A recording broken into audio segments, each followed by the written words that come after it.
My husband spent 20 years rebuilding that car. When I found the garage empty, my son accused me of selling it. My wife insisted on Paris GE over it. I was devastated until the dealer called. "Ma'am, your husband left something inside. You need to come now." Can you imagine waking up one morning to find a piece of your heart, a living legacy, just gone? That's what happened when my son sold my late husband's dream car for a trip with his conniving wife. But then, a phone call. A man on the line, telling me Dennis left something behind, a dark secret that would tear our world apart and expose a betrayal I never saw coming. What the hell happened next? Let me tell you. My name is Carol, and this is how my dead husband saved my life and taught my son and his wife a lesson they will never forget. The garage door was open. That's what I noticed first. Standing in my kitchen, coffee growing cold in my hands, I stared through the window above the sink. Just stared.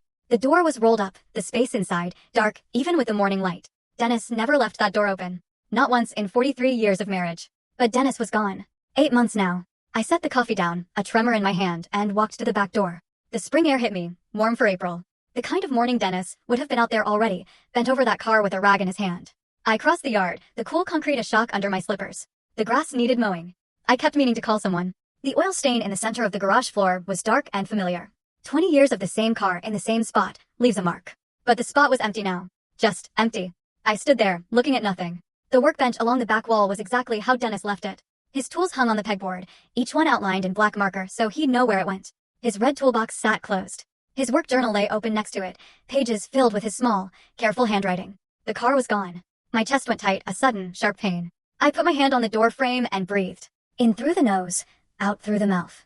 43 years as a nurse, and I still use the same techniques I taught patients in the ICU. Breathe. Think. Act. But I couldn't think past the empty space. I walked to the workbench and picked up the journal. The last entry was dated 3 weeks before Dennis died. His handwriting looked tired, the letters looser than usual. Almost done. 20 years on this beauty. Can't wait to teach Carol to drive her properly. Our retirement road trip starts next summer. My eyes burned. I closed the journal, put it back exactly where it had been. The garage still smelled like him. Motor oil and old leather and that orange hand soap he used. I could see him here. Could almost hear the classic rock he played on that old radio, singing along when he thought I wasn't listening. Then, a car engine sounded outside, on Oakwood Drive. I turned. Brian's black BMW pulled into my driveway, leased, not bought. He told me at Christmas, like I should be impressed. My son got out. 38 years old, and he still wouldn't look me in the eye when he knew he'd done something wrong.